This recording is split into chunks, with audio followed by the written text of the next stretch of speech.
From speechwriter to fired to appointed to one of the most high-profile jobs inside of the Trump State Department. That is Darren Beattie's career trajectory. It's a MAGA comeback story. And if you skip over the part where he was fired for speaking at a conference attended by white nationalists, and if you ignore the smattering of racist and racially insensitive social media posts that he's made, here's a brief rundown of what they are, courtesy of CNN's K-File. Quote, competent white men must be in charge if you want things to work. This is what he said in October. And then there's these from 2021, where he says black people should kneel before MAGA and that they should learn their place in society. That is a quote. And believe it or not, one of those people he was talking about was Tim Scott. So I don't know what was going on there. They could have nominated this guy to be some kind of cabinet secretary. That's so old, 1920, 16 or whatever. Look, we're in a whole different time now. And what I'm getting at is that Donald Trump just pardoned 1,500 white nationalists. Like folks that are out committing crimes every single day. I get tired of my Republican friends talking about safety. Hold on. I don't think we can call, look, the January 6th people who were convicted, sure. Many of them were convicted of crimes. I'm getting in trouble. Yes, I mean, because you cannot just call 1,600 people white nationalists. Many of them were convicted of crimes. Many of them have ties to far-right entities, militia groups, et cetera. But the vast majority of them were people who did bad things and were punished for them and now are set free by the And now you're going to have one as a deputy secretary of this department.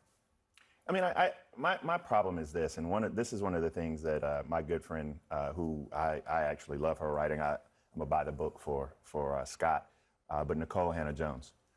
She talked about the fact that Donald Trump is not pushing an economic agenda; instead, he's pushing a racial one.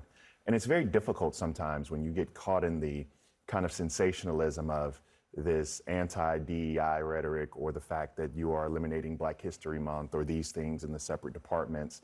And one of the things Democrats have to do is do a better job of kind of sifting through all of this nonsense and loud racist rhetoric that comes like a bullhorn from this White House, with this example in particular, and talk about the issues that matter. This guy right here is despicable.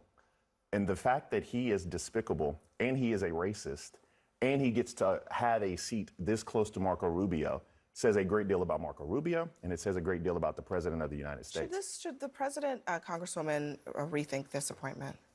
Look, I don't know who this guy is, quite frankly. You had me. What I'll say is, I defended Elon Musk tonight. I defended the Trump tariffs. I thought it was a good thing. It's getting our border secure, getting the job done. I don't know who this guy is, and certainly what you put up there and what he said, I think, is inappropriate and disrespectful, and maybe he should be reconsidering that. But look, I think we need to be cautious, the people that we put into these positions of influence and power, and we need to make sure that they are going to be respectful of our nation's values.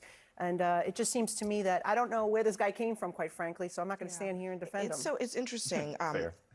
Yeah, I know. I mean, and you certainly do not have to. I don't know where this guy came from either, but Vivek Ramaswamy had this to say about him. I would describe him as filling a vacuum in the MAGA movement that I think needs to be filled, which is an intellectual beacon. MAGA movement has been a great populist movement across this country, but one of the things that I think we need in order to take this movement to the next level is an intellectual foundation of who we are and what we stand for. Yeah. And I don't even, I mean, maybe, let's posit he didn't know about the racist tweets. The ADL put out a statement back in 2020 condemning him back then. So how is this person who would say that black people need to know their place in society an intellectual of any kind? It's bizarre. Yeah, I'm like the Congresswoman, I don't have any familiarity with him. However, what I would say is, based on what you read tonight, one of the things about the Trump coalition is that it is seeking to stop dividing Americans by race and start uniting Americans by our unique American values. Some of these things, I think, are divisive by race, which is something we criticize Democrats for, trying to divide us by race. This idea of competent white men, the message is we want the best competent people, period. And this idea of kneeling before a political entity, the only person you should kneel before is God. And so I think some of these people are provocateurs, and I think they say things for their own personal reasons. I think if you're Trump, the question is my movement about a continuation of division along racial lines, or a continuation of the unification? Because he did better with minority voters than any Republican in a half a century. There's one quick point that I want to make before we wrap, and this will be really quick. One of the people that he said needed to kneel was actually a Republican intellectual. Her name was Kay Cole James.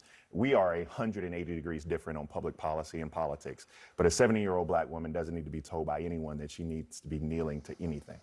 That is exactly right, everyone. Thank you very much for joining us.